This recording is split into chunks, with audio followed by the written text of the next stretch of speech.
Pero ang point natin dito, tingnan natin from cost to effect. Okay. Reason.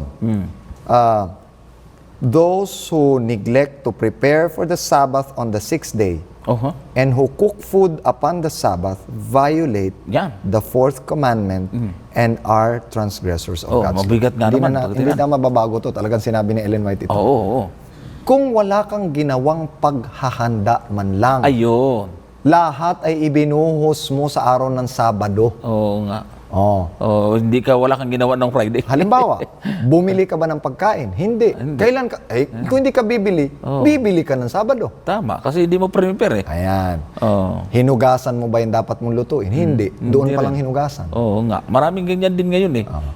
Pahila-hilatan ng Biyernes. Manood ng TV o kung ano-anong ginagawa. Ginayat mo ba? Oo nga. Hindi rin. Ang point dito, lahat ay ibinuhos mo. Kaya alas 4 ng madaling araw, ay nagluluto ka na. Di ba?